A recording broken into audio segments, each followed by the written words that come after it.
लालच की वजह से बहुत अच्छा अवसर हाथ से निकल सकता है। इस संबंध में एक लोक कथा प्रचलित है। कथा के अनुसार पुराने समय में एक बूढ़ा 3 गठरियां लेकर रास्ते में खड़ा था।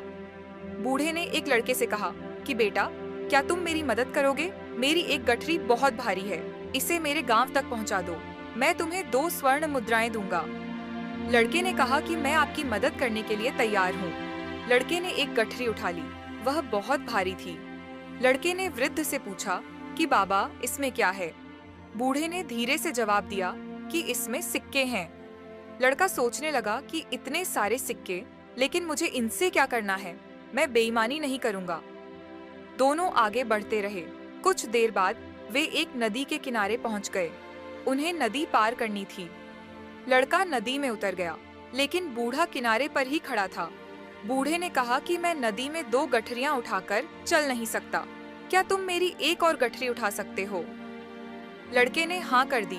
बूढ़े ने कहा कि तुम ये गठरियां लेकर भाग तो नहीं जाओगे, क्योंकि दूसरी गठरी में चांदी के सिक्के हैं।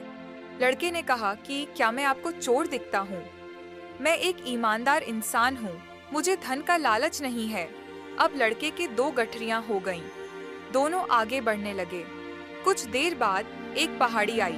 बूढ़े ने कहा कि बेटा, मेरी ये तीसरी गठरी भी तुम ही ले लो, लेकिन भागना मत, क्योंकि इसमें सोने के सिक्के हैं। लड़के ने कहा कि आप चिंता न करें, मैं लालची नहीं हूँ। बूढ़े ने तीसरी गठरी भी उस लड़के को दे दी। अब वह लड़का तेजी से चलने लगा। बूढ़ा काफी पीछे रह गया। लड़के ने सोचा कि अगर मैं ये तीनों गठरियां लेकर भाग जाऊंगा तो मेरी गरीबी खत्म हो जाएगी। बूढ़ा तो मुझे पकड़ भी नहीं पाएगा।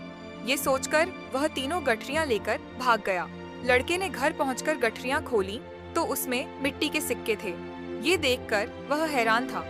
उसने सोचा कि उस बूढ़े ने मुझसे झूठ क्यों बोला। तभी उसे सिक्कों के साथ एक चिट्ठी भी थी।